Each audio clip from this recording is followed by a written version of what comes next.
Bonjour à toutes et à tous, aujourd'hui la musique se livre sur Prince et je suis ravi de recevoir Ersin Lebovic pour Prince Experience dans la tête du génie, publié chez Hors Collection. Ersin Lebovic, bonjour. Bonjour Rafi, quelle belle intro.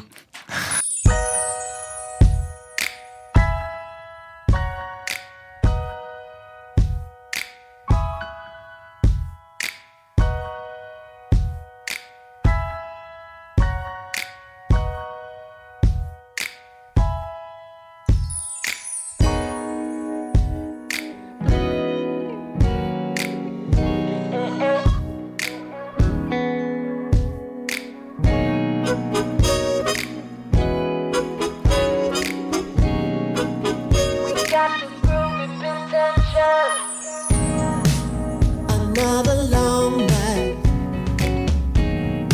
or another mystery. Tell me, babe, tell me, what's it gonna be? We got the groovy potential. Can't you hear the sound? You better get up, get up, get up.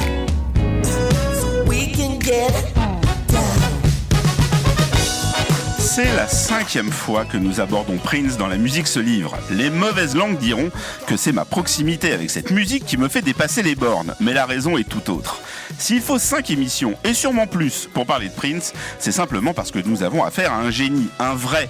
D'ailleurs, mon invité, Ersin Lebovic, ne s'y trompe pas. Son livre s'appelle Prince Experience, dans la tête du génie. Pas d'un génie parmi d'autres, non, non. Avec ce sous-titre, La tête du génie, la cause est entendue. Prince est définitivement un extraterrestre dans ce monde de la pop culture qui a pourtant vu jaillir bon nombre d'artistes et de musiciens incroyables. Alors pourquoi Prince est un génie si compliqué à définir et à appréhender? C'est ce que Ersin Lebovic tente de décrypter dans son ouvrage, car s'attaquer à Prince, c'est s'attaquer à un artiste qui aura consacré sa vie à la musique, et de la musique, il va en créer plus que de raison.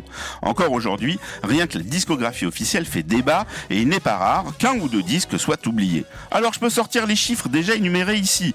Prince, c'est 39 albums studio sortis sous son nom, et je ne compte pas les compilations et les projets post-mortem, 3 albums sortis sous le nom de son groupe The New Power Generation, 4 albums live, près de 90 artistes ou groupes produits et pour lesquels il a composé des morceaux, soit plus de 1000 chansons, ses 4 longs métrages sortis au cinéma, sur scène c'est 1200 concerts et 600 after-shows recensés ou performances plus ou moins improvisées dans des clubs, 36 tournées dont 8 mondiales. C'est aussi plus de 300 morceaux inédits qui circulent chez les fans et plusieurs milliers enfermés dans son coffre.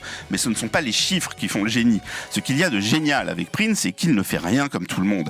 La manière de gérer ses shows est totalement unique, sa maîtrise de pratiquement tous les instruments de musique est époustouflante, sa capacité d'embrasser et de s'approprier tous les genres musicaux est impressionnante, son rythme de production est vertigineux, et je ne parle pas de sa présence sur scène, parce que cela nous prendrait des jours. Vous l'aurez compris, cette petite heure et demie va être consacrée à l'artiste le plus passionnant que le monde de la musique populaire a pu connaître, et je dis cela bien sûr en toute objectivité. Et celles et ceux qui ont remarqué que cette modeste introduction est écrite au présent, c'est parce que les génies ne meurent jamais. Ersin Lebovic, bonjour. Vous êtes journaliste à France Info, vous écrivez dans divers magazines musicaux, vous êtes un spécialiste des Beatles, groupe sur lequel vous avez publié différents ouvrages, et vous venez de vous attaquer à un autre mythe, Prince, dans un nouveau livre, Prince Experience, dans la tête du génie. Qu'est-ce qui vous a donné envie de vous plonger dans l'œuvre tentaculaire de cet artiste? Là, je vais parler humblement aujourd'hui, Rafi. Non, après un livre pareil... Vous en savez au moins autant et beaucoup plus, je dois le dire, que moi sur Prince et sur effectivement le caractère génial de cet artiste qui, j'allais dire, saute aux oreilles. En général, il suffit d'écouter sa musique pour d'abord se dire ah ouais, il y a quelque chose, c'est bien, etc. Si on a la chance de le voir sur scène, en général, les gens qui l'ont vu disent que c'est le meilleur, sinon l'un des tout meilleurs concerts qu'ils ont vu dans leur vie. J'adore quand vous dites si on a la chance de le voir sur scène. On s'en sort pas, on n'arrive pas à conjuguer au passé. Ouais, non, bien sûr. Je trouve que c'est aussi rendre justice à ces artistes que de parler d'eux au présent. Ils sont toujours là, leur musique est là. C'est un peu le but aussi de ces gens-là, conscients ou inconscients, c'est de donner du beau, et du beau qui dure toujours. Alors vous avez écrit sur les Beatles, groupe sur lequel il y avait déjà énormément de choses qui avaient été dites. Pour Prince, qu'est-ce qui a été le plus difficile à appréhender ? Déjà, l'entièreté de sa production et de sa discographie, ce que je ne prétends pas du tout avoir fait, puisque évidemment il y a toute une partie déjà qui est inconnue de nous tous. Oui. De moins en moins, j'imagine, au fil du temps quand même. Mais enfin, il resterait, d'après Duane Tudal, l'historien de Prince officiel maintenant, je crois, 50, 60 box sets de luxe possibles, minimum. On n'est que dans les choses très structurées, etc. 5000 titres, on enregistre au moment où il y a eu une célébration à Minneapolis, où il y a encore eu des inédits diffusés dont on n'avait jamais entendu parler, et dont certains viennent d'être découverts, donc ils continuent, c'est incroyable. 8 ans après, à trouver encore des choses. Ouais, c'est ça. Je pense ça, c'est quelque chose qui m'a beaucoup interpellé chez Prince, c'est que c'est quelqu'un qui est aimé, respecté, adulé parfois, autant pour ce qu'on ne connaît pas de lui que pour ce qu'on sait de lui. Ce qu'on ne connaît pas de lui a généré tellement de fantasmes. Voilà, le mystère a été tellement grand pendant tellement longtemps, nous qui avons eu la chance de suivre, sinon toute sa carrière, mais une bonne partie. Je veux dire, c'est assez rare quand même de traverser des périodes où on peut suivre année après année l'évolution d'un génie comme Prince. Il y en a d'autres, bien entendu, d'autres grands artistes. Mais là, c'était particulièrement fascinant de voir la succession de disques, d'images de lui, de look, de style, d'état d'esprit aussi. Voilà, je me suis dit, mais alors quand il est mort, bien entendu, alors là, le cataclysme, la surprise, et donc là, effectivement, on se dit, mais en fait, est-ce qu'on est passé complètement à côté? Est-ce qu'il a réussi à dissimuler une autre vie? On va en parler justement. Voilà. Vous, entre le moment où vous découvrez sa musique, c'est quoi, les années 80, j'imagine? Ouais, 85, les premières images de Purple Rain, absolument. Et après, à aujourd'hui, vous avez tenu le coup tout le long, parce que c'était pas simple. Non, pas du tout. Non, pas du tout. Il y a eu plein de moments où j'ai un petit peu lâché, je me suis un peu distancié pour plein de raisons. Alors, du moins j'allais dire de ses productions officielles, parce que il y a toute la partie, il y a toute la partie cachée de l'iceberg et de la discographie de Prince. On va pas se permettre d'en passer quand même. Et je crois qu'il va falloir, Rafi. Je veux pas vous forcer la main, mais je pense qu'on va être obligé, parce qu'on peut pas passer ça. Si on passe cette partie-là sous silence, j'allais dire, on rate la moitié de la carrière de Prince. Mais ça veut dire qu'en vous plongeant dans ce livre, vous êtes donc revenu sur des choses qui vous étiez passées un peu à côté. Oui, bien sûr. Et j'ai même réécouté des choses que j'avais pas écoutées depuis très très longtemps. Et qu'est-ce que vous avez découvert justement en faisant ce travail important, parce que on a pratiquement 60 chapitres qui couvrent tout. Il faut quand même vérifier déjà tout ce qu'on croit savoir, tout ce qu'on a en tête, retracer, retrouver, et puis ajouter aussi, parce que tout ce qui a été dit depuis sa mort, puisque depuis sa mort, évidemment, les langues se délient. Et ça, c'est très, très, très intéressant pour nous. C'est d'ailleurs, vous commencez le livre comme ça, et vous racontez très bien le choc que ça a été. D'abord, l'annonce. Parce qu'on attendait tous patiemment l'ouverture de la billetterie de son dernier concert, enfin du concert annoncé, donc on n'était pas du tout, on pouvait absolument pas s'imaginer qu'on aurait une annonce pareille. Et ensuite les raisons. Et donc vous décrivez très bien comment à la fois l'annonce de son décès et les causes de son décès sont complètement inaudibles à ce moment-là, et on comprend rien de ce qu'on dit. Alors d'abord, Prince est mort, on se dit mais non, il est en pleine forme, donc il est entre 18h30 et 19h30 en France, française quand on l'apprend. Alors on se dit, alors il y a eu une grippe, un truc, des concerts annulés il y a une semaine, mais enfin bon, dans toute sa carrière, il a dû annuler 5 ou 10 concerts peut-être en tout. Bon, ça peut arriver. Physiquement, il a l'air, ce qu'on en a vu en tout cas, tout à fait en forme. La dernière fois qu'il a joué, il a toujours cette voix de cristal, il joue magnifiquement. Enfin bon, rien vraiment, il est pas très vieux, il a 57 ans. Et on nous annonce une overdose, mot qui est complètement extérieur à tout le vocabulaire princier. Enfin, moi je me souviens que ça a encore renforcé l'idée que c'était pas vrai, que c'était une fake news, parce que là je me dis non, alors doublement faux, impossible, c'est l'homme le plus clean du showbiz. Il a jamais pris de drogue, il est tout à fait anti tout, alcool, tabac, il supporte pas la fumée de cigarette dans son concert, il fait sortir les gens. On dit qu'une tasse de café dans ses loges, c'est interdit. Enfin bon, un ascète de la musique. Tout dans sa vie n'est que au service de la musique. Donc là, on n'y croit pas. Et puis, ça se confirme au fil du temps. On est bien obligé d'admettre que c'est vrai. Et donc là aussi, je me dis, mais comment est-ce possible? Donc on a envie de remonter le fil, quoi, de voir à quel moment... Donc c'est un peu le fil rouge et du livre, hein, vous commencez comme ça, puis après on part aux premières années. Oui. Alors d'abord, il y a cette alerte, 20 ans pile, jour pour jour. Mais alors justement, pour les gens qui nous écoutent, qui ont, comme moi peut-être, un petit déni par rapport à ça, le livre est pas là-dessus. C'est pas vous faites vraiment une biographie de Prince, vous arrêtez vraiment sur tous les épisodes, mais dans les moments de cette chronologie où il y a eu des alertes, vous les relevez. Mais c'est pas un livre sur Prince était-il non, pas du tout, pas du tout. Je préfère le préciser parce que c'est le premier chapitre. C'est finalement un petit aspect de sa carrière, hein, en réalité, objectivement. Donc, l'exercice difficile de cette émission, c'est qu'on a dû picorer dans sa discographie. Exercice difficile, puisqu'on est en face d'une discographie gigantesque. Nous allons quand même évoquer For You, son premier album, et je vous propose qu'on écoute les dernières minutes de I'm Yours, morceau qui clôture l'album. Prêtez attention à chaque instrument.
Premier album d'un jeune homme qui n'a pas 20 ans, qui joue de tous les instruments, en plus d'avoir tout composé et d'avoir enregistré lui-même le disque.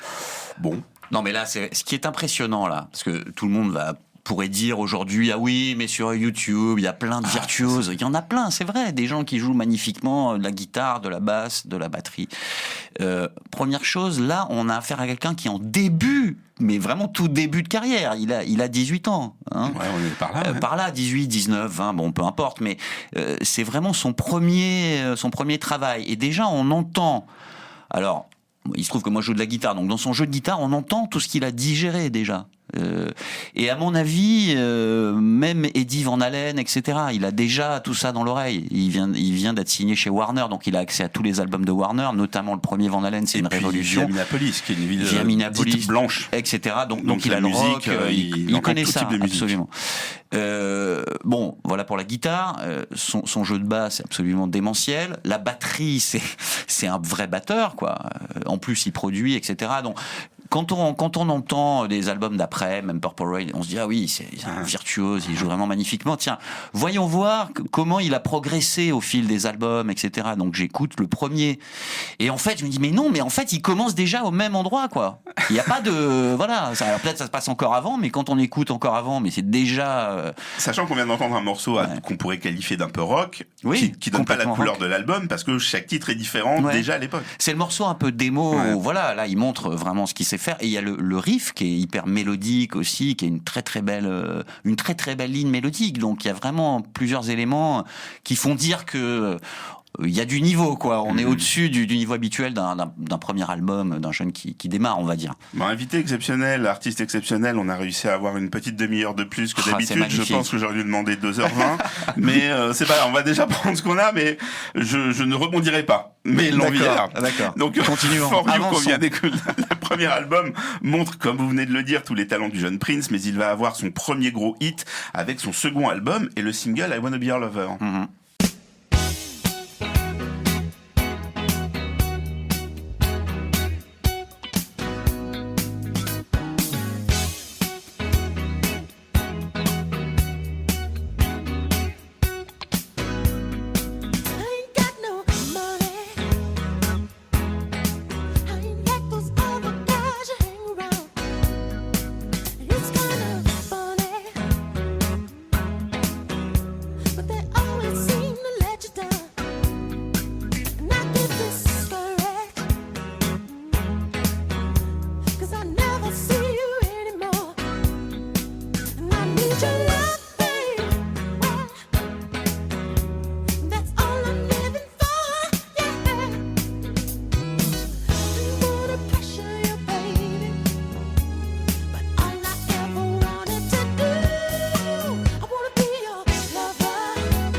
Donc, I Wanna Be Your Lover, le tube, enfin, j'allais dire enfin. Le gars, il a fait juste un album qui a bien marché, et donc, dans le suivant, il a ce hit. Ah ouais. Il y a I Feel For You aussi là-dessus qui va être repris assez rapidement par Chaka Khan. Ouais. Bah, je trouve que là, donc déjà deuxième album, on est juste après, donc beaucoup moins. Il a déjà compris pas mal de choses, je trouve, sur sa propre musique. C'est-à-dire qu'il est plus en mode totalement démo. Je montre que je peux jouer de 27 instruments et que tout est nickel. Donc il est déjà dans l'épure. Il enlève des choses. Il enlève. Et du coup, on a le sentiment, là, vraiment d'un vrai petit groupe de funk, en fait. Ouais, sauf qu'il est tout seul. Voilà. Et il axe tout sur les chansons. Donc, il travaille encore son écriture. Donc, le format, pop, tube, etc., qui donne ce genre de morceaux où, en enlevant, il se rapproche finalement je trouve, du cœur de sa musique. Il va y arriver. D'ailleurs, il va encore épurer. Et l'album d'après... C'est déjà la révolution. Il faut dire aux personnes qui nous écoutent que Prince enchaîne les albums. On est pratiquement sur un album par an dans ces années-là. Oui.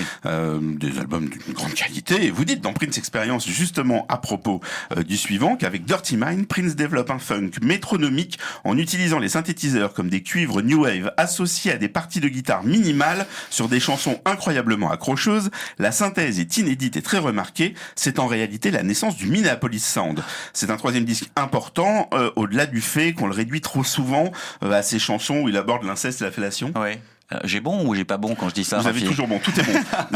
Alors je ne suis absolument pas là pour donner des notes parce que écrire un livre sur Prince c'est déjà un très gros travail. Mais on est d'accord. Oui, je pense que c'est à ce moment-là que prend forme ce son-là, qui n'est plus le son du deuxième album qu'on vient d'entendre, qui est assez rock, traditionnel, soul, funk, guitare. Hein.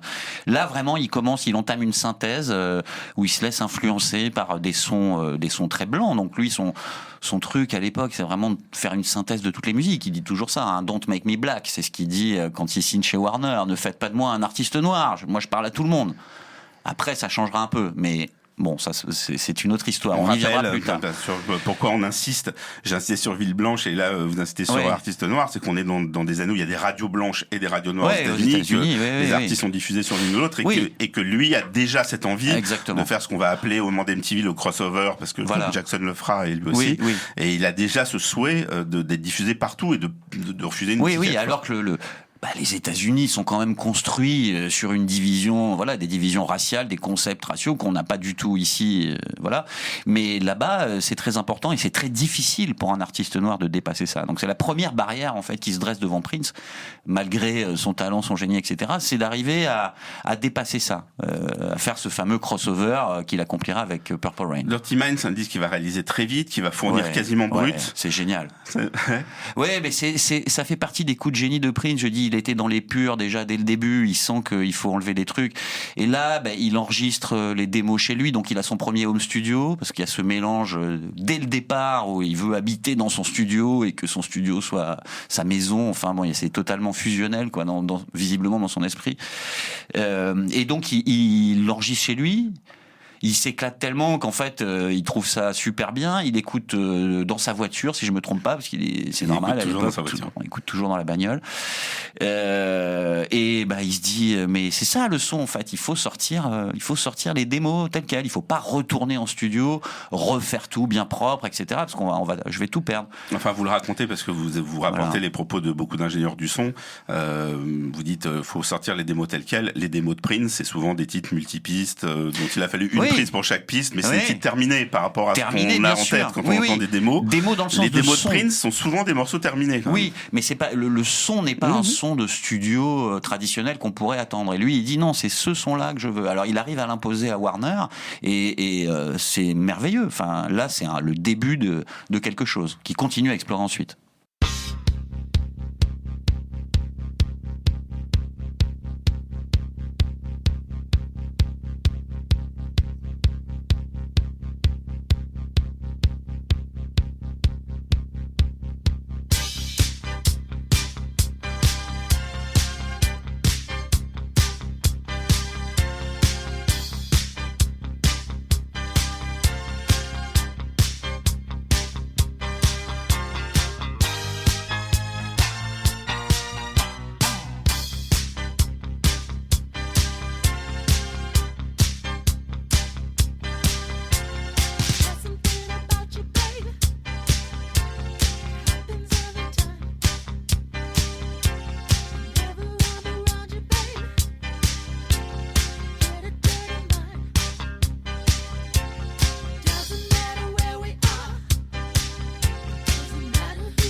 Vous racontez la frénésie avec laquelle Prince compose sans cesse. Justement, très tôt, vous parlez de ce côté home studio. Partout où il est, il y a de quoi enregistrer.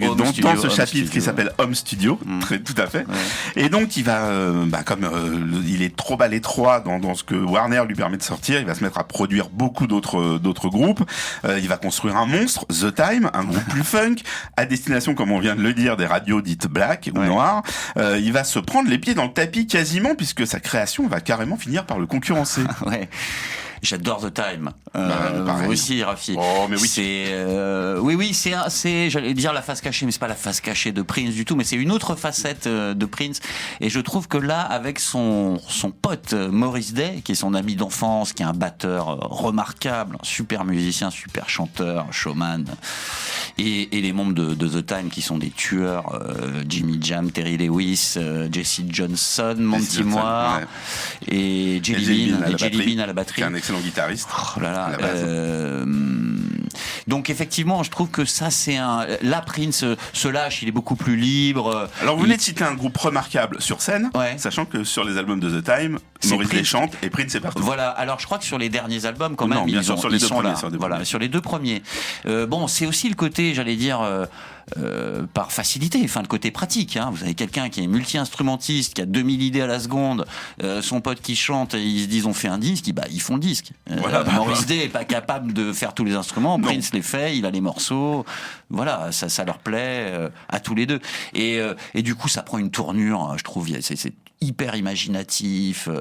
Bon, on va peut-être entendre. Ouais, vous avez choisi un morceau du deuxième album qui s'appelle 779311. Qu'est-ce que vous avez à dire sur ce morceau? Ce beat, quoi, c'est un truc qui est du futur à l'époque. C'est Tupac l'a samplé en 2000 sur son album, et déjà à l'époque, on se dit waouh, qu'est-ce que c'est que ce beat? Il a 20 ans déjà à l'époque. Donc le type a vraiment des décennies d'avance, quoi, dans sa tête. Il trouve un nouvel instrument. C'est déjà la ligne drum, si je me trompe pas.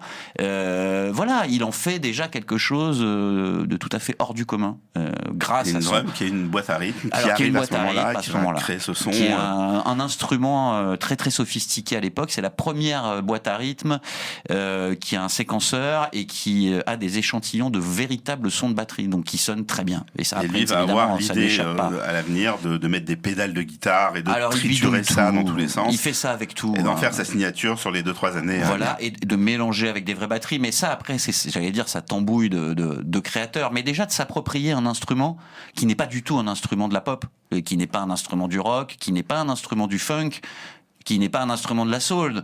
Mais c'est pas grave, lui, il sent que, voilà, il va en faire quelque chose. Et avec The Time, sur ce morceau-là particulièrement, je trouve que c'est vraiment flagrant.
Comme vous venez de nous l'expliquer, cher Ersin Lebovic, Prince écrit pour d'autres. Et puis par moments, il va même sortir des albums sous des pseudonymes.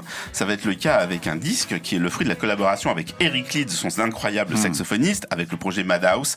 Vous avez un chapitre consacré à Eric Leeds, Eric, important, où vous expliquez important. à quel point ce musicien est important. 2 albums dans la veine jazz-funk vont sortir, même si pour Eric Leeds ce n'est pas du jazz. Il déclare même que si Prince est un génie à la guitare, un génie paradis du rock et du funk, il ne sait pas swinger. Racontez-nous ça, Arsenovic. Ah, c'est dur. Il est sévère, je le dis dans le chapitre.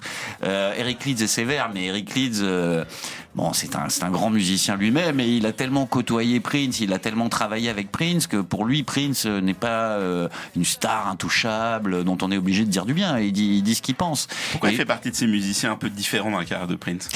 Je pense que Eric Leeds a apporté à Prince deux choses. D'abord, une connaissance du jazz qu'il n'avait pas avant, du jazz classique.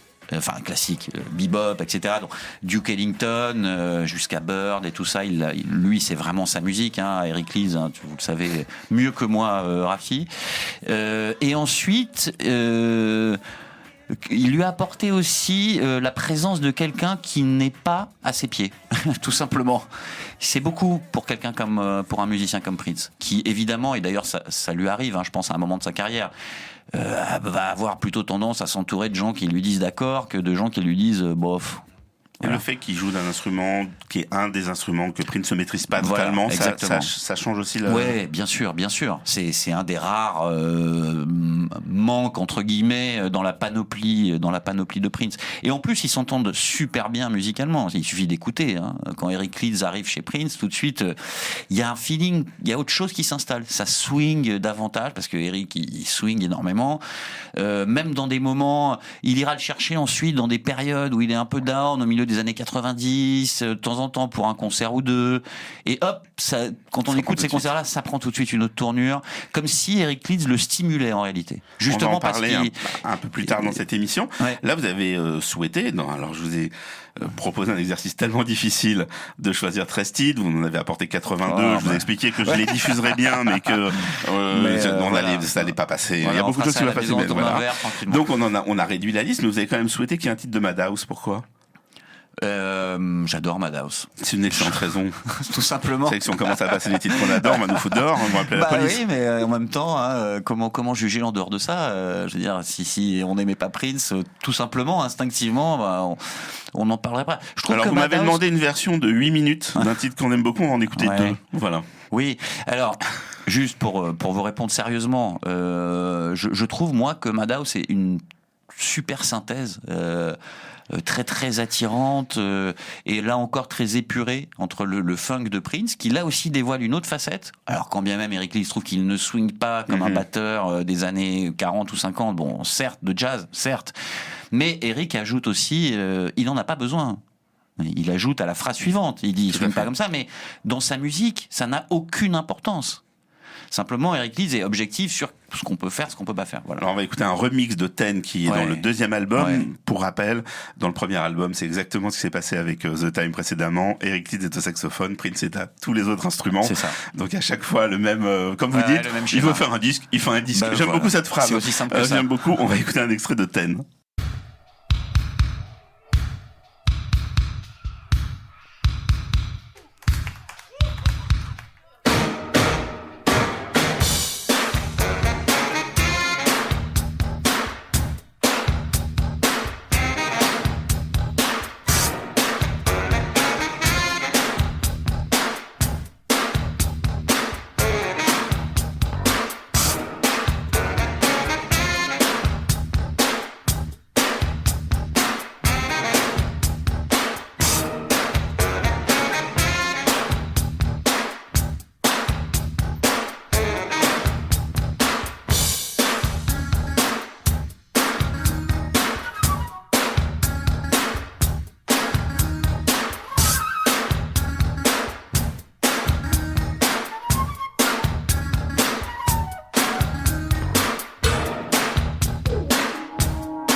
tout à l'heure, vous nous parliez des pirates et des titres inédits de Prince. Quand on enregistre une émission sur Prince, il y a aussi les outtakes, c'est ce qu'on se dit pendant les morceaux. Parce que là, vous êtes parti sur un sujet très intéressant. Oui. Vous vouliez rebondir sur il veut faire un disque, il fait un disque. Oui, c'est facile à dire, évidemment, c'est très compliqué à faire, mais il y a des clés de la créativité que donne Susan Rogers, qui a été l'ingénieur du son vraiment très très proche, un binôme de Prince pendant des années, et de toute la grande période jusqu'à autour du Black Album, si je me trompe un peu après, jusqu'à Love Sexy par là, fin des années 80, qui après avoir travaillé avec Prince, a fait des études de neurobiologie, de neurosciences, pour étudier la créativité, pour vous dire à quel point ça l'a marqué quand même. Elle a quand même essayé de comprendre, en faisant des mémoires et des thèses, comment ça fonctionnait. Et elle en est arrivée à la conclusion qu'il y a 3 qualités en fait qui permettent vraiment à un artiste comme ça de faire ce que Prince a fait. C'est que d'abord, il a des idées géniales, évidemment. Sans ça, bon, on peut rien faire. Ensuite, il a une capacité technique à les mettre en œuvre. C'est-à-dire qu'il joue, c'est un tel virtuose, etc., qu'il est capable de faire ce qui lui vient en tête. Parce que c'est chez les musiciens, on peut avoir une idée, entendre un truc, mais on n'arrive pas à le faire. Lui, il sait le faire. Et troisième qualité, peut-être la plus importante, il sait finir les choses. Voilà, dire voilà, là c'est fini, on passe à autre chose, et boucler. Et c'est comme ça qu'il peut faire des chansons, 3-4 chansons par jour, un album en une semaine. Il sait terminer. Elle dit quand ces 3 qualités sont réunies, on arrive à ça. Mais c'est très rare. Il y a des gens qui ont des idées géniales, ils n'ont pas la capacité technique de les mettre en œuvre. Ça va pas. Il y a des gens qui ont les idées, ils peuvent les mettre en œuvre, mais ils savent pas s'arrêter. Et donc 6 mois après, ils sont encore en train de refaire, et entre-temps ça s'étiole, etc. Et voilà, et lui, il est dans une mécanique infernale quasiment, comme ça, qui fait que la machine s'arrête jamais, quoi. Alors on va s'attaquer à un monument, un titre pour lequel on pourrait faire une émission, morceau malheureusement trop méconnu du grand public, Crystal Ball. Ouais, voilà. Voilà, vous éclaffez déjà, donc on sait très bien dans quoi on va mettre les doigts. Morceau qui synthétise à lui seul l'avènement des cassettes pirates qui vont fleurir dans ces années, l'arrivée d'un nouvel alter ego et d'une manière particulière de traiter sa voix, un nouveau niveau dans la création de titres longs avec plusieurs parties imbriquées, et le premier désaccord avec Warner. Vous avez 3 minutes. Oh là là. Que dire, Crystal Ball, c'est une espèce de symphonie, de suite symphonique, et quand on l'écoute, on a l'impression que Prince nous prend par la main comme ça et nous balade un peu dans son univers. Alors évidemment, il est il nous manipule, hein. Il sait lui où on va, mais nous on le sait pas. Et on passe par on traverse un peu son cerveau là pour le coup, hein. Des moments très agréables, des moments très dark, très sombres, encore des passages instrumentaux complètement fous, etc. Et c'est un morceau qu'il a enregistré très rapidement comme d'habitude, mais surtout qu'il n'a pas sorti pendant très longtemps, qu'il a quasiment caché, enfin qu'il a remisé en tout cas, mais auquel il fait beaucoup d'allusions dans plein d'autres morceaux successifs, et donc qui est très présent en réalité dans sa discographie. Par exemple sur Sign of the Times, la fameuse boule de cristal, voilà, qu'on voit sur la pochette, qui est là dans le film, qui revient dans le film, etc. Les paroles de Crystal Ball, il y fait allusion, et c'est une vision, j'allais dire assez classique chez Prince, en tout cas dans son imagerie. Il y a la vision de la fin du monde, qui revient régulièrement, là, une espèce de peur de la guerre atomique, guerre nucléaire, l'explosion fatale, la violence, etc. Il y a sa relation amoureuse avec sa compagne, qui évolue en parallèle et qui va mal à ce moment-là. Donc on comprend qu'il y a une sorte de parallèle entre comment va le monde, comment va sa vie, ce qui se passe dans sa tête. Et les passages instrumentaux sont merveilleux, avec en plus une partition de cordes écrite par Claire Fischer qui est absolument somptueuse, qui, recevant le morceau, parce que la relation, donc ça il faut l'expliquer. Incroyable. Voilà, Claire Fischer qui est un arrangeur, un jazzman, un grand jazzman, arrangeur qui écrit des parties de cordes, etc., de cuivre, hein. Et Prince le contacte pour The Family, si je me trompe pas. Et en fait, il lui envoie des cassettes, des bandes. Claire Fischer écrit, il enregistre, il renvoie, mais ils se rencontrent pas et ça marche hyper bien comme ça. Et donc Prince, à distance. Voilà, il travaille à distance. Et Prince télétravaille avant l'heure. Du coup, décide de ne jamais le rencontrer. tout simplement, voilà, parce que ça la fonctionne. magie opère. Voilà, on change pas. Vous concluez le chapitre où vous parlez de l'époque Crystal Ball en disant que c'est le premier désaccord avec Warner. Alors d'abord juste pour finir sur Claire Fisher, parce que Claire Fisher, quand il reçoit Crystal Ball, il comprend que c'est un morceau spécial et donc il soigne, donc il écrit une partition qui est vraiment très très belle. Et ce que je voulais dire, c'est simplement que Prince l'a resamplé, je crois 6 fois par la suite, ce qui montrait aussi que lui avait un attachement à à cette partition, à ce morceau. Premier désaccord avec Warner, oui, pourquoi je dis ça, pour sa production. Sûrement parce qu'il veut sortir 5 disques et qu'on commence à lui dire non. C'est ça, en fait, je pense que la clé des problèmes avec Warner, c'est qu'il y a trop de musique. Du point de vue de Warner, il y a trop de musique. Du point de vue de Prince, il n'y a pas assez de sorties. Voilà, pas assez de sorties. Et donc là, il commence à vraiment avoir des projets de plus en plus importants en tête. Et pourquoi se fixer des limites quand on a les moyens? Lui, il voit pas pourquoi il devrait se limiter. Donc, alors au moment de Crystal Ball, il a enregistré déjà Dream Factory, si je me trompe pas. Donc, il a déjà un album avec The Revolution, mais il s'est séparé du groupe. Donc, il peut pas imaginer une seconde sortir des morceaux avec un groupe qui n'est plus son groupe. Il faut faire table rase. Donc ça déjà, c'est pas possible. Donc il faut réenregistrer d'autres choses. Donc pour résumer, on est dans les années 80, on est en 85-86. Prince va changer de groupe. On est juste avant l'album qui est souvent présenté comme son grand disque, qui est Sign of the Time. Nous, d'un point de vue public, à ce moment-là, on n'a que c'est normal, hein, c'est comme ça que ça se passe. On n'a que le contenu officiel de sa discographie. Sauf que des titres vont commencer à fuiter. Et on découvre que pendant que Prince nous propose des albums comme Parade, l'album où il y a Kiss, j'explique pour les personnes qui doivent replacer, ou Sign of the Time, donc, qui est l'album qui a suivi, et donc qui sont dans des directions très spécifiques, on découvre qu'au même moment, il est capable de produire des morceaux qui ressemblent à ça. Qui ressemble à quoi? On a failli le lancer, mais j'ai vu le brillant dans l'œil de mon invité qui a dit non, je veux rebondir. On va le lancer, mais je voulais juste préciser sur le fond du morceau, et ça explique aussi l'atmosphère de ce morceau qu'on va découvrir. C'est que Prince est en France, si je me trompe pas, sur le tournage de Under the Cherry Moon à l'époque. Et la genèse dans sa tête du morceau, ce sont des attentats qui se produisent contre des intérêts américains à l'étranger. Et il a très peur de ces choses-là. Et donc, il prend un avion immédiatement, il repart aux États-Unis, dans son fantasme de guerre, de conflit mondial, etc. Et c'est là qu'il enregistre immédiatement, le soir même ou le lendemain, ce morceau. Il aura un peu le même réflexe au moment des attentats de novembre 2015 à Paris. Alors comme c'est un très long morceau qui met du temps à débuter, je précise que on le prend en cours, mais j'invite tout le monde à écouter les 10 minutes que dure Crystal Ball.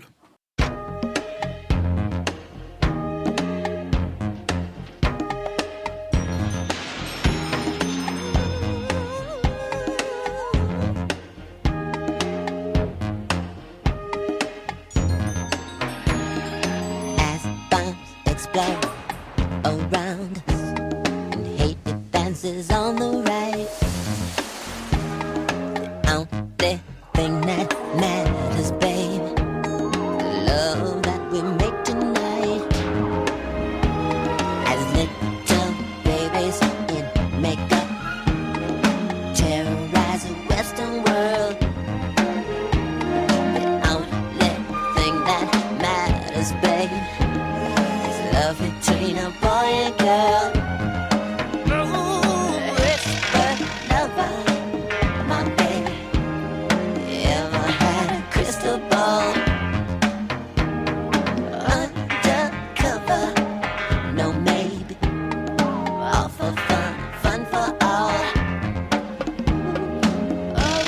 Remember my baby's voice, 'cause she ain't talking no more.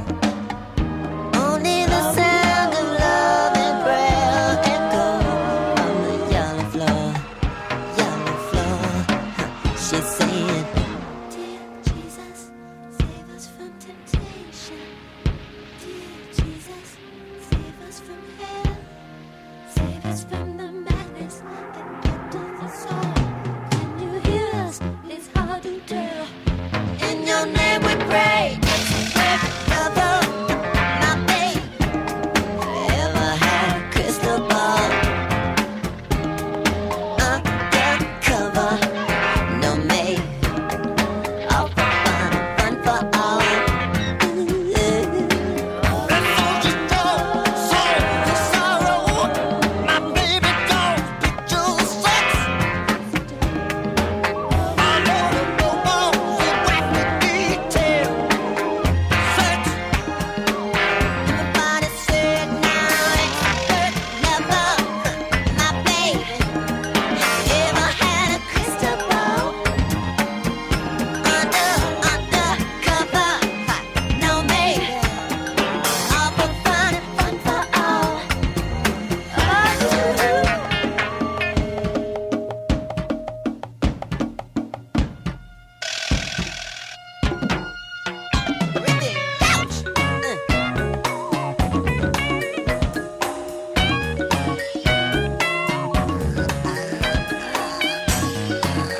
va prolonger le plaisir un tout petit peu en gardant ce Crystal Ball derrière nous.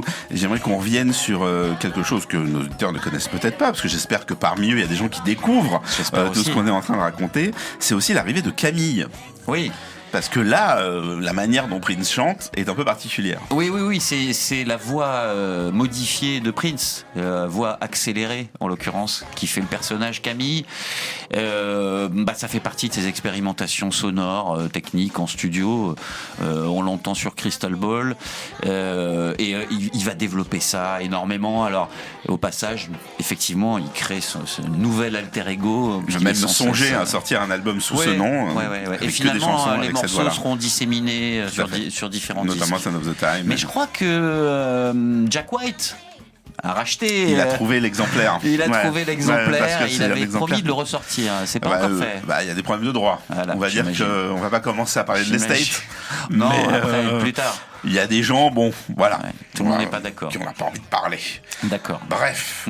Au moment où certains considèrent qu'on sort de l'âge d'or de Prince, c'est-à-dire à la fin des années 80, long débat dans lequel on va pas rentrer, mais disons que c'est vrai qu'on sort d'une succession d'albums absolument géniaux, qui ne se ressemblent jamais, qui sont des œuvres globales, puisque aussi bien visuellement qu'au niveau de la DA complète, des clips, en passant par les prestations scéniques, tout ça est cohérent, et donc ça fait que chacun tient tout seul. C'est ça, c'est qu'on sort de 5 disques absolument invraisemblables.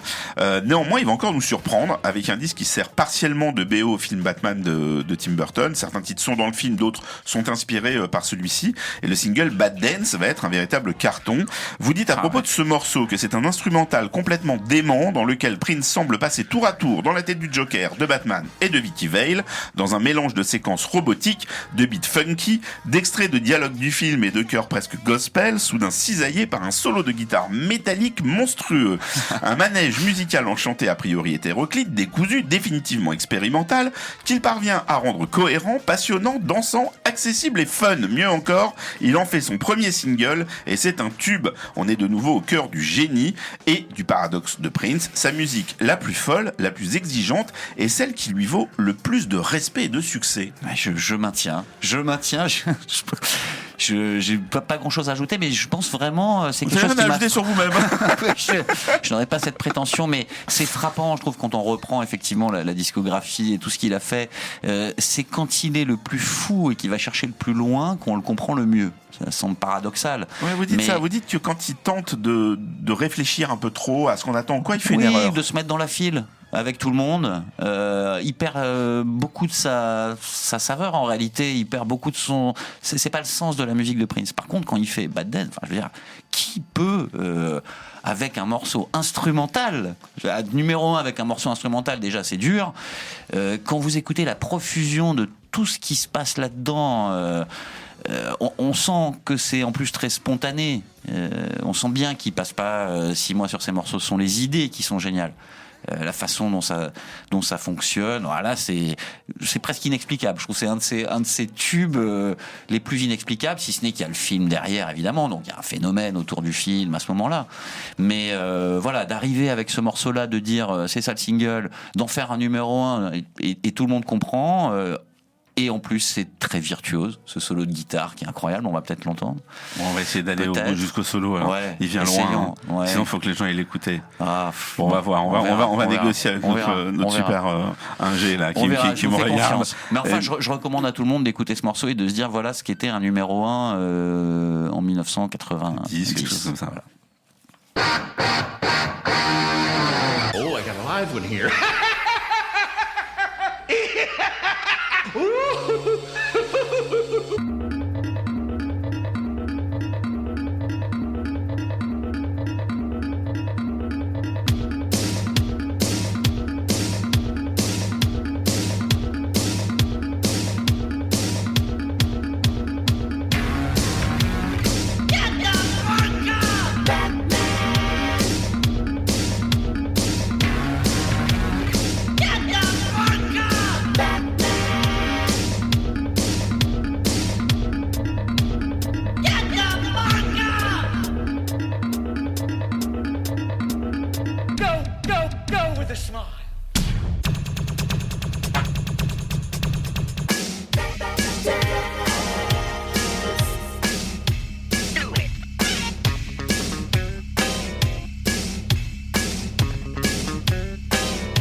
keep busting.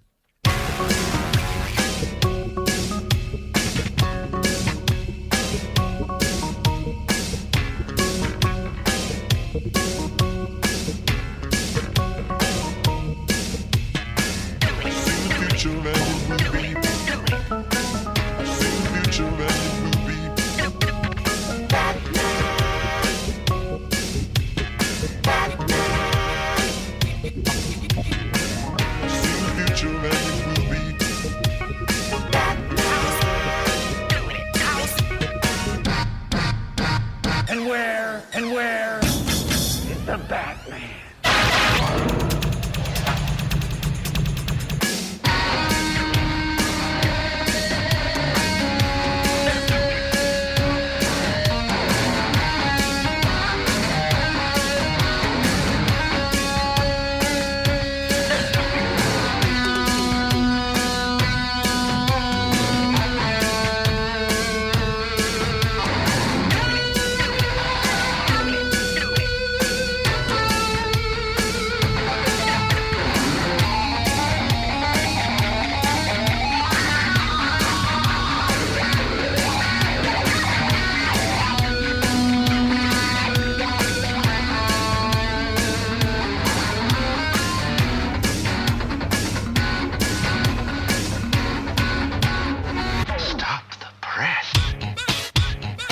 Bon, on a été gentil.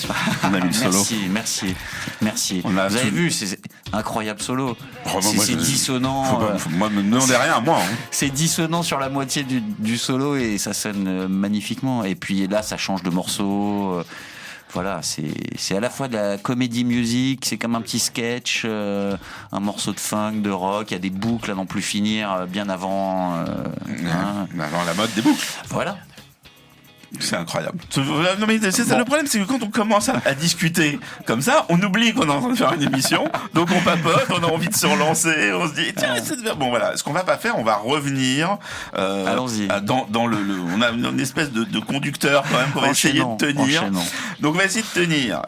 Donc nous sortons des années nous sortons des années 80, nous sommes au début des années 90 et lors des concerts de Prince à Bercy en 93, dans le merchandising au milieu des t-shirts et des casquettes, on pouvait voir nonchalamment exposer un album intitulé Gold Nigga par un groupe The New Power Generation. Prince était déjà dans une réflexion sur les modes de diffusion alternatifs de sa musique. Il n'aura de cesse que de proposer de nouveaux moyens de la mettre à disposition de ses fans par la suite.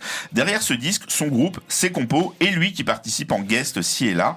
Vous en parlez en ces termes. Du funk lourd, basse profonde, guitare et cuivre brillant et un flot de Tony M sur des textes malins.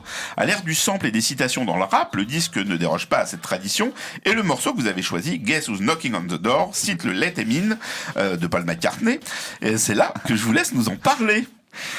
Je trouvais le clin d'œil super drôle. Ah, lui moins, hein. McCartney moins. Ouais, un peu moins. Il a fait retirer le titre. Il a fait retirer le titre des Ouais. éditions d'après. Ouais. Alors Votre copain. Peut-être que Prince, peut-être que Prince a refusé de payer les droits, je ne sais pas. Non, je trouvais le clin d'œil très drôle qu'il aille choisir Let Them In pour sur un album qui s'appelle Gold Nigga, qui est un album revendicatif sur les Noirs américains. Let them in, mais oui, let them in. Ouvrez la porte. Et qu'il aille chercher cette petite balade de McCartney qui s'ouvre sur le carillon, la Big Ben et tout. Ça m'a fait rire. Et donc je vous trouve que faites le pas morceau est partie très des bien fait. détracteurs de Tony M à cette époque-là, parce que vous savez qu'il y a eu une scission. Prince Bon, amène le. Alors Prince ouais. avait critiqué un peu le rap par le passé. Il Ah est oui. dans des années où il a intégré un rappeur dans Ouais. des albums à succès comme Diamond and Pearls, Ouais. et il va même jusqu'à produire un disque Ouais. principalement autour de ce rappeur. Vous, moi j'aime beaucoup cet album, hein, mais Moi, je vous- l'aime beaucoup aussi. Bon, alors, Non, voilà. en fait, c'est un moment assez paradoxal, en effet, dans la carrière de Prince. C'est-à-dire que ce qu'il a critiqué dans le rap, précisément, je pense que c'est plutôt l'attitude, c'est plus l'attitude des rappeurs et toute la hype qui s'est produite à un moment donné où la hype était un peu moins sur lui. Et il s'est dit, attendez, les mecs savent pas jouer d'un C'est ça. instrument, Ils tiennent pas un instrument, ils ouais, savent pas ouais. chanter, etc. Mais je pense que la musique, dans le fond, enfin, je veux dire, lui plaît. C'est-à-dire qu'il a fait des raps avant le rap. Enfin, c'est pas la question de faire du rap ou pas de rap. Il n'y a pas de genre qui soit bien ou pas bien. surtout dans l'esprit de quelqu'un comme Prince. Mais tout le décorum le problème, c'est que il a fait plein de commentaires en public pour dire c'est ridicule, c'est des nazes et tout. Moi, je fais ça en dormant. Bon. Et quelques années plus tard, il essaye de prendre un peu le train en marche, quoi. Donc, il a un discours gangsta, il a son micro en forme de gun, etc. Bon. Moi je trouve ça c'est amusant, je dirais pas ridicule parce que sa musique est pas du tout ridicule à ce moment-là, mais l'attitude on se dit quand même il est gonflé, quoi. Ouais, mais nous comme on a aussi une attitude gonflée, on va mettre le titre interdit, donc on va l'écouter, ce Guess Who's Knocking on the Door que McCartney a demandé de retirer. Who is Yo, man, this is Tony. This is what a party. I don't know no damn Tony. Oh, is that right? Fellas. Johnson, what you doing with that show? Man, I got to dig somebody up. Funk with us. You know it. Yo, what's up, y'all? APG Devin Rex on the flex. We about to flip the script on something like this. Want y'all to get up off it. Come on. Man, bring it.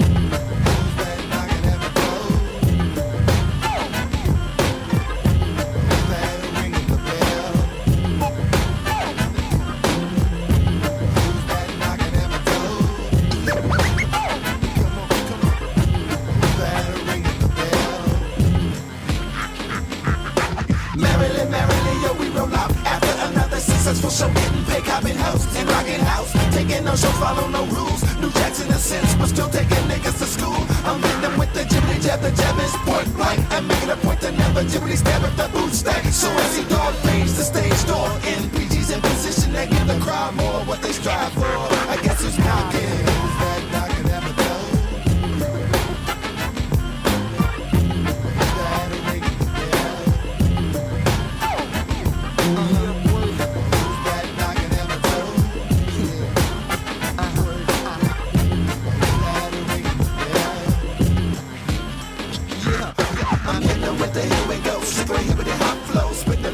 C'est le moment. J'aime bien cet effet un peu comme ça, on sent qu'il y a un truc grave pour relancer. C'est le moment où nous allons aborder un point fondamental dans la carrière de Prince, les after-shows et tout ce qu'on y met dedans, à savoir les fameux concerts donnés dans des clubs, dans les villes où il vient de terminer une performance, souvent dans de très grandes salles, voire même des stades. Alors n'en déplaise aux spécialistes, on va mettre dans l'appellation after-show les concerts qui sont dans des clubs la veille, le lendemain, parfois sans tournée, parce que sinon, voilà, vous m'avez compris. Ce qui compte, c'est que nos auditeurs comprennent que Prince jouait tout le temps et pouvait faire des performances en plein milieu de la nuit dans des endroits totalement improbables. Cela a contribué de manière non négligeable à sa légende.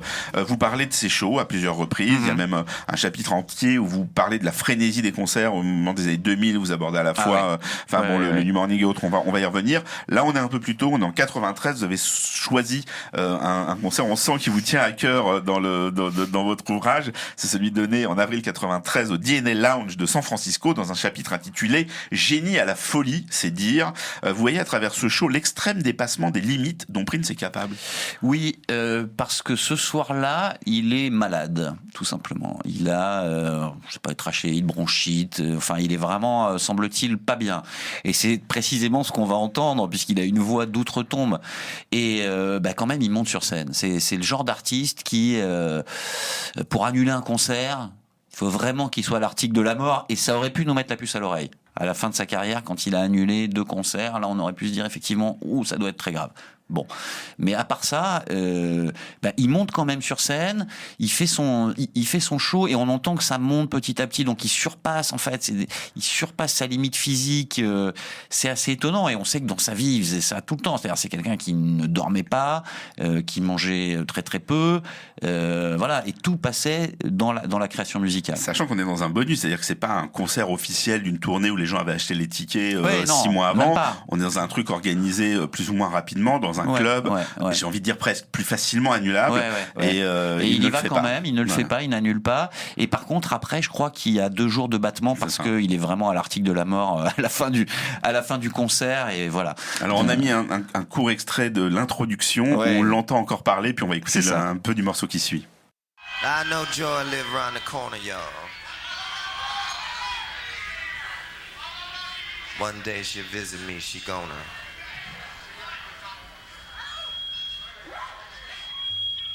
What is sacrifice? We sacrifice. Somebody clap your hands.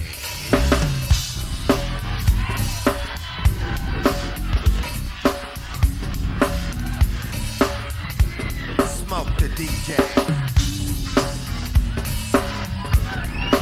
Smoke the DJ.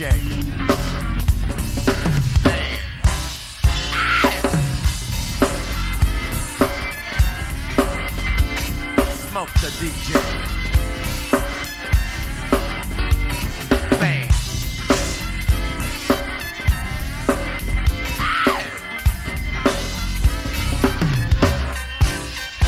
I was born on a blood-stained table. Cold enough to burn my neck. Never left me to the edge of survive. And I was sure heaven mother said, we sacrifice. I know you're living round the corner. One day I'll visit her, I'm gonna. When you tell me everything, that's when the angels sing. That's when the victory's yours. We sacrifice. Mama held up, baby, for protection.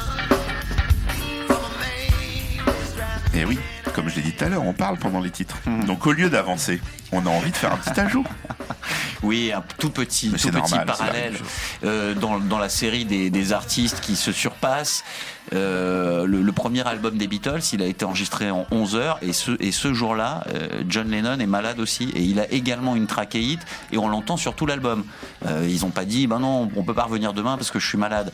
Ils ont enregistré l'album et la version de Twist and Shout, le tube des Beatles, on entend qu'il se déchire la voix parce qu'il est vraiment malade et il a dit ce soir-là, je peux en faire qu'une. Donc on l'a fait à la fin. Je pourrais faire qu'une prise, après je vais me coucher. Et c'est ce qui s'est passé, c'est la version qui est sur le disque. Voilà, nous avons réussi à avoir un lien. 1 heure, on a mis 1 heure à ce qu'il nous parle On y est enfin des arrivé. Beatles. Pourtant, j'avais Paul McCartney, j'ai tenté avec Paul McCartney, et non, ça n'a pas marché. Mais c'est sur la trachéite qu'on a réussi à l'avoir, et ça nous fait du bien. Vous nous avez très joliment parlé d'Eric Leeds tout à l'heure. On va revenir sur le génial saxophoniste en 2003 sur un nouveau projet instrumental de Prince qui s'appelle News, projet passé quasiment inaperçu, 60 000 copies vendues dans le monde, projet aussi parfois décrié. Vous en dites plutôt du bien, je vous cite. Sur 4 plages de 14 minutes chacune, les musiciens atteignent des hauteurs assez vertigineuses, parfois aériennes, planantes, avec des silences, de l'espace, et ailleurs des envolées funk, fusion ou Minneapolis style. Certains passages sont du pure Madhouse, et même rock, où Prince, avec un son de guitare métal invraisemblable, fait preuve d'une dextérité et d'une musicalité extrême. Eric Leeds traverse l'ensemble avec l'aisance et la légèreté qui le caractérisent. Quand moi je dis ça, on me dit oui, t'es pas objectif, tout ça et tout. Donc là je suis content, c'est un auteur émérite qui le dit, un vrai professionnel du son et de la musique, donc ça me rassure. Écoutez ce qu'on va faire, c'est qu'on va écouter tout de suite un extrait de South, et puis vous nous en parlez au bout d'un moment. On va pas pouvoir écouter les 14 minutes. Ouais, non, hélas.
fait de la radio à l'ancienne ici, monsieur, c'est-à-dire sans caméra. Et c'est bien dommage parce qu'on a tous des bonnes têtes de kiffeurs là. À ce moment-là, vous entendez comme moi. Vous entendez comme moi. Vous verriez en régie, C'est dans le génial. studio, on est tous en train de se dire oh, est-ce qu'on va couper vous nous parlez un peu de news.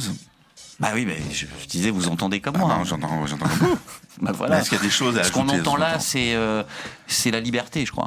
C'est quand un musicien, 3-4 musiciens là, de ce calibre-là sont vraiment en liberté. Ça part très très loin, sans obstacle. On sent que c'est enregistré rapidement, c'est spontané. Et voilà, c'est ce qui peut y avoir de mieux en la matière. Vous pensez que, à force de sortir des disques, je pose une question, je fais le naïf, on a eu un comportement d'enfant gâté, un peu. Ce disque, par exemple, il a été décrié, on a tout de suite dit, il a été écouté d'une oreille, on a dit ouais, bon, c'est pas un jazzman. Il n'a pas été pris très au sérieux, ce disque, il n'a pas été hyper défendu. C'est vrai. On a dit bon voilà, il se fait plaisir. De toute façon, il sort un disque dans 6 mois, il a sorti un disque il y a 8 mois. Vous pensez qu'à un moment donné, on a moins, alors les médias peut-être, et le grand public, le grand public était perdu, ça on le sait.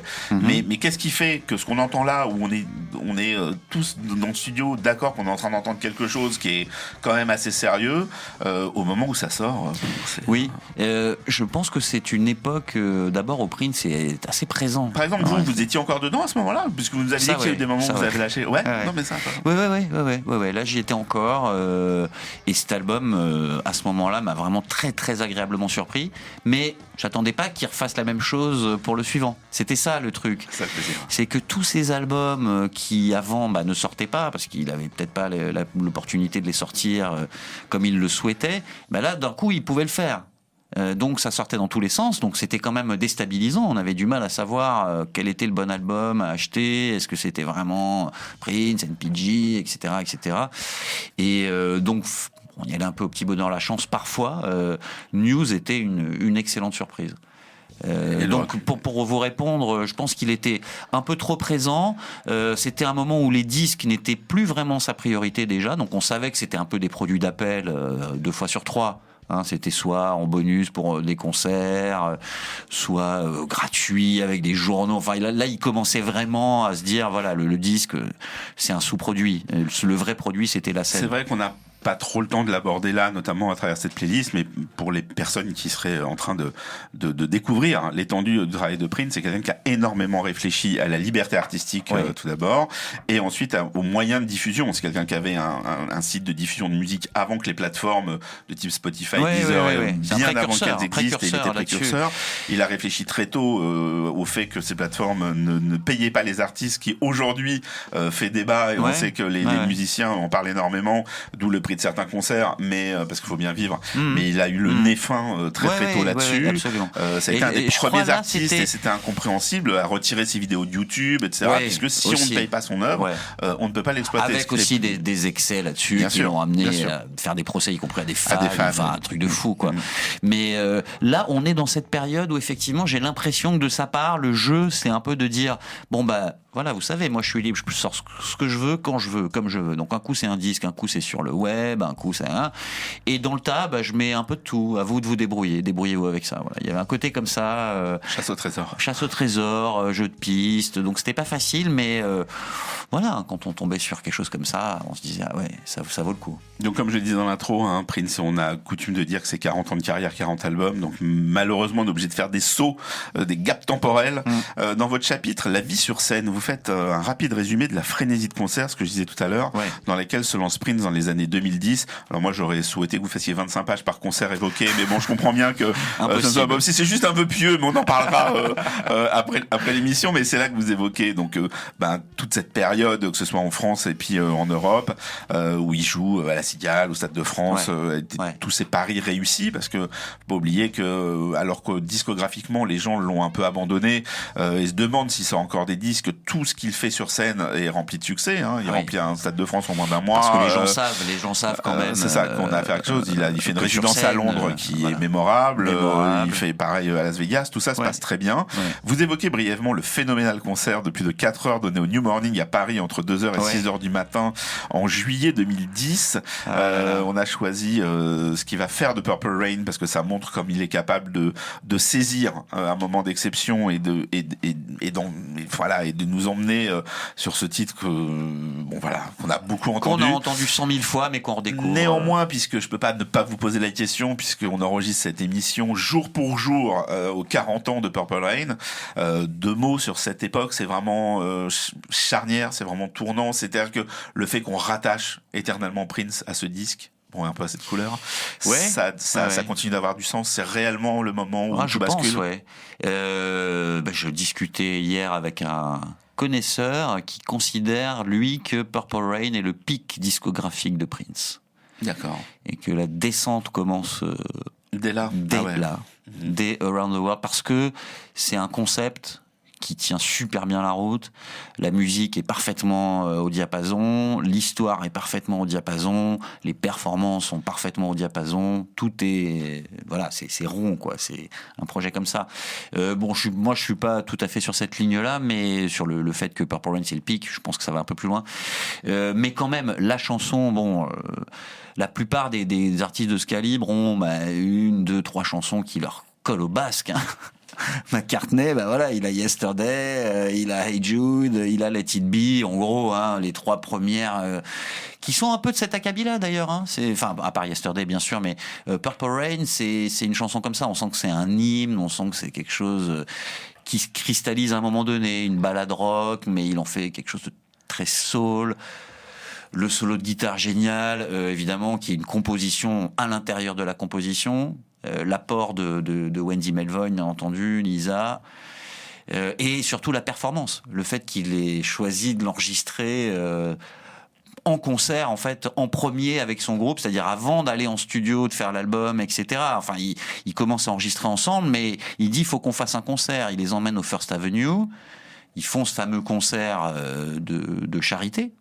Si je me trompe pas, vous m'arrêtez Rafir si je dis des bêtises. Voilà. Je vous laisse avec vos Donc, bêtises. et il joue pour la première fois plusieurs morceaux de l'album Purple Rain, et il y a 3 versions qui vont atterrir telles quelles sur Sur l'album, le disque. dont la chanson Purple Rain. C'est incroyable. Et donc on saisit, c'est un moment, ça a beau être une super production, un truc hollywoodien, tout ce qu'on Il se voudra. passe quelque chose. Il saisit quand même, il sait Il que a c'est ça qu'il faut l'intelligence prendre. Ouais. de réduire un peu, d'enlever des petits bouts, Il enlève un mais petit il peu. garde Il garde l'esprit et l'énergie qu'il y a à ce moment-là. C'est le feeling, c'est voilà. Et cette chanson dont lui-même, ça c'est aussi intéressant.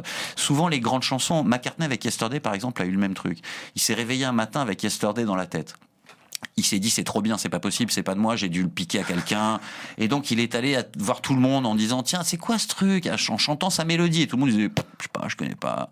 Et au bout d'un moment ils en ont eu tellement marre qu'ils lui ont dit ça doit être de toi non, parce que arrête maintenant. Ça doit être des Beatles. Il a chanté Scrambled Eggs, c'était les œufs brouillés, c'était son petit déj et il avait cette mélodie. Et Prince quand il écrit Purple Rain pareil, il se a dit la même chose. ça ressemble à quelque chose, alors un morceau du groupe Journey. Donc, Exactement. et Très bonne anecdote. il appelle les 2 compositeurs pour leur dire j'ai écrit une chanson, mais Il je leur me fait demande. écouter. Et voilà, je me demande si je vous fais écouter. Les mecs disent mais non, rien à voir, c'est génial, bravo la chanson, vas-y, on fera pas de La procès. suite d'accord est proche, mais il leur dit Proche. c'est bon, il n'y a pas de Ouais. procès, c'est pas du Pas de plagiat. procès, c'est pas du tout. Voilà, c'est ta chanson. Mais il a ce respect-là quand même il a d'appeler. ce respect-là, c'est beau. On va écouter ce qu'il en fait quelques décennies après Ouais. ce premier concert oui. dont vous parliez. Ouais.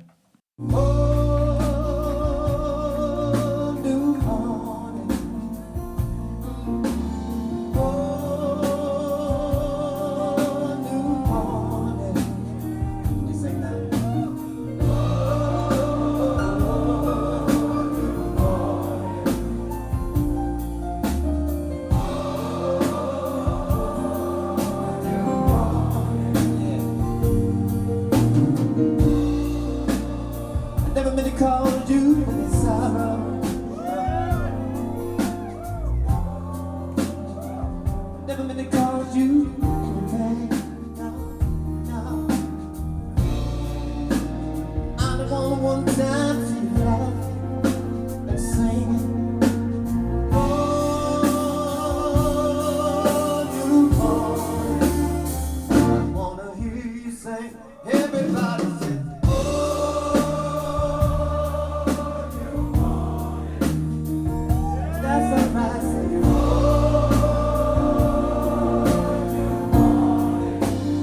one more time. Say,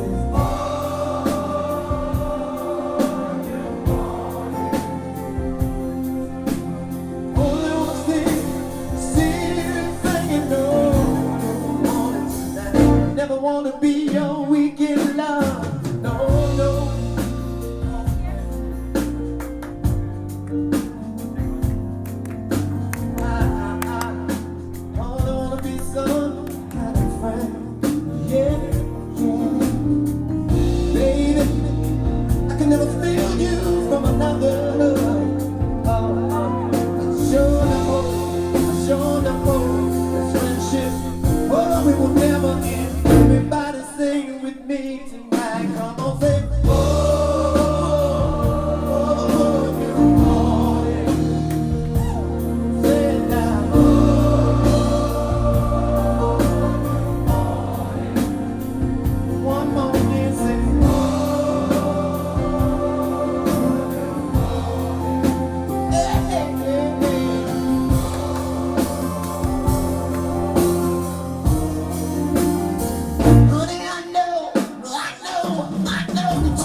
One more time, everybody together say.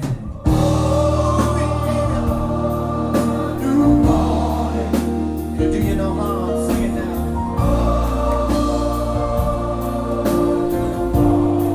One more, say it.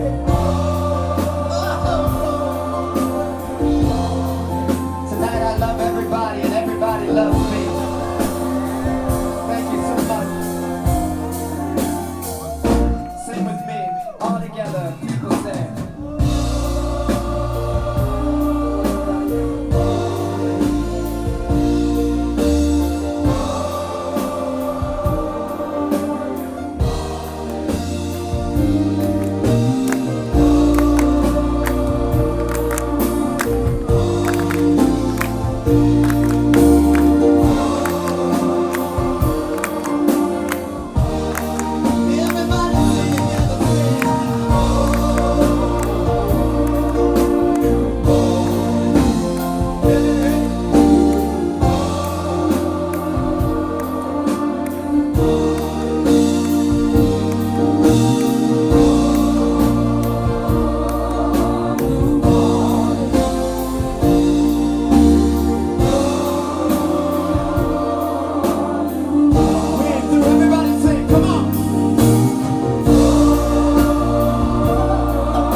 Ersin Lebovitch, vous êtes très généreux dans ce livre et avec nous aujourd'hui. Et néanmoins, j'ai envie, ça doit être mon côté un peu sadique de vous faire mal, j'aimerais que vous nous racontiez cette soirée du New Morning où vous avez pris plaisir à ce concert. Ouais, j'ai adoré. C'est vraiment, quand j'entends ce concert, à chaque fois, j'ai vraiment les boules, quoi. Parce que à ce moment-là, j'ai reçu le SMS. Le fameux. Mais je n'étais pas à Paris, j'étais beaucoup trop loin pour venir et bon voilà, j'ai pas pu. On a tous un concert raté. Voilà, je n'ai pas pu remplir mes obligations ce soir-là. Donc je n'ai pas assisté à ce concert. C'était physiquement, je crois, assez Il phénoménal. y avait un prix à payer parce qu'on s'est quand même retrouvé devant le numéro il y a 18h. Ouais. Ils ont ouvert à 2h. Ouais. Donc ça a été Et l'attente a puis été physique. c'était un peu plus dur à l'entrée, je crois, qu'au New Morning précédent. Enfin, à ce Oui, moment-là, parce que le il y New avait Morning beaucoup de précédent, on monde. ne savait pas. Voilà, et là, il y avait Là, on a beaucoup de su. monde. Ouais, beaucoup de Il y a un monde. site très très bien qui l'a annoncé le matin Ouais. et donc Je vois bien. ça s'est un peu su. Je vois bien. Oui, bah, c'est un concert magnifique. Et là, voilà encore une occasion où les gens qui étaient là, mais vous allez me le confirmer, Rafi, se sont dit, entre le New Morning précédent et celui-ci, il s'est passé 15 ans. 15 ans. Non, 87 le dernier. Ouais, Et 87 non, 2010, 2010. donc il s'est passé 20 ans. Ouais. Et nous, on a pris 20 ans, mais lui, non. Lui, clairement. il n'a pas pris une ride.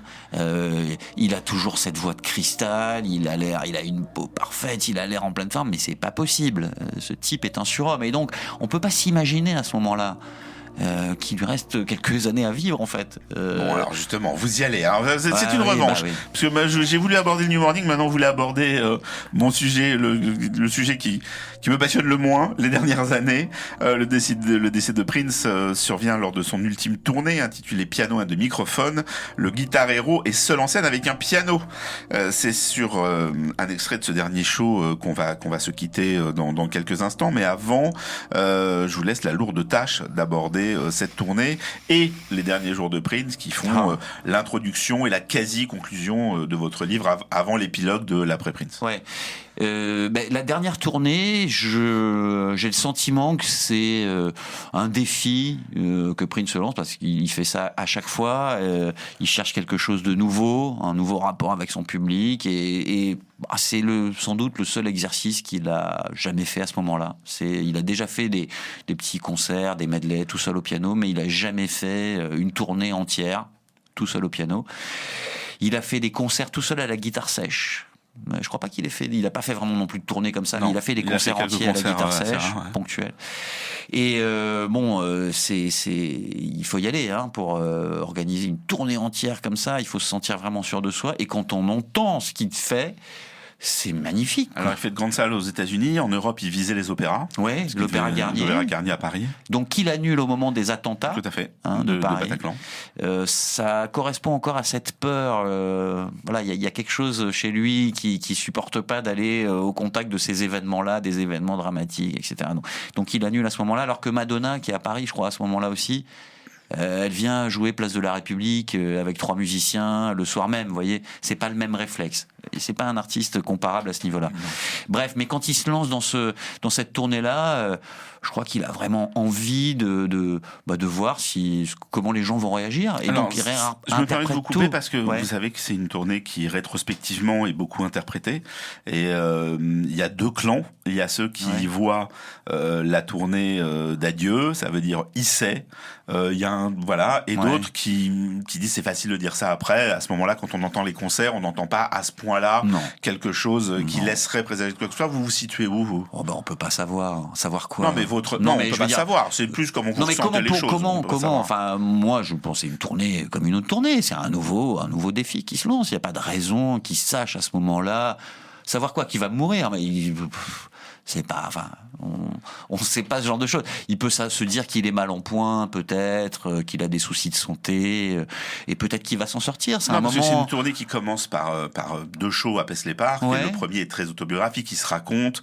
Au cours de la tournée, il va y avoir une de ses plus emblématiques petite amie, Vanity, qui va mourir. Et il va avoir quelque chose d'assez émouvant sur scène. Rétrospectivement, moi je suis d'accord avec vous. J'ai constaté son physique un peu affaibli a posteriori. Les derniers concerts de 2014 au Zénith, il est un peu plus maigre que d'habitude, mais quand on les voit aujourd'hui, on se dit mais à l'époque il y a personne qui est sorti du Zénith en disant il est malade. J'en suis sorti. Donc moi je suis assez d'accord, mais bon, je suis obligé parce que c'est une voix qui s'entend. Il y a beaucoup de gens qui sont sur quelque chose de très prémonitoire. Qu'il soit à ce moment-là dans un mood un peu introspectif. De retour, à son âge, on fait un peu le bilan, où on se pose des questions. Peut-être c'est lié à son régime son style de vie à ce moment-là. Il est seul. Oui, je crois que c'est vraiment une constante dans la vie entière de Prince. C'est d'ailleurs le point de départ. C'est une solitude à la fois subie et recherchée aussi. Au départ, si on prend les images de l'enfance de Prince, je pense qu'il y a déjà beaucoup de solitude. Il y a de l'abandon, etc. Donc ça détermine la suite et on sent bien que à tous les carrefours, quand il y a un problème, il se réfugie en lui-même. dans sa musique en lui-même, son fameux studio, sa chambre, sa maison, son Paisley Park, il y a un côté reclus comme ça. Donc il y a ça à la fin de sa vie, peut-être un mood où il regarde un peu derrière, en arrière, mais je crois pas du tout qu'il sache qu'il va mourir. D'ailleurs, il y a qu'à écouter ses concerts et ce qu'on va entendre. Voilà, c'est pas la musique d'un homme qui se dit je vais mourir demain. C'est la fête, c'est la fête. Eh ben, c'est exactement ce qu'on va entendre. Moi, je pourrais encore vous écouter quelques heures, mais il faut bien conclure les émissions par moment. Ersin Lebovic, merci énormément d'être venu dans la musique ce livre pour nous parler de Prince Experience dans la tête du génie, publié chez Hors Collection. Merci beaucoup. Quant à moi, je vous retrouve à la rentrée. Je vous souhaite un très bel été et d'excellentes vacances. Et on se quitte avec Prince qui interprète Black Sweat à Atlanta en avril 2016.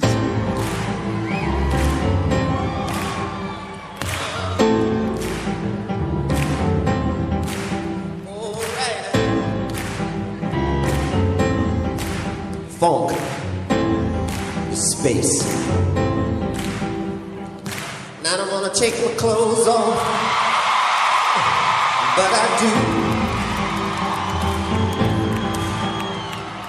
I don't wanna turn nobody on unless it's you. I don't wanna dance too high, but this is a groove. I'm hot, and I don't care who knows it. I got work to do. Hey, I'm working up a black sweat. Oh, I'm working up a black sweat. Sugar, I'm working.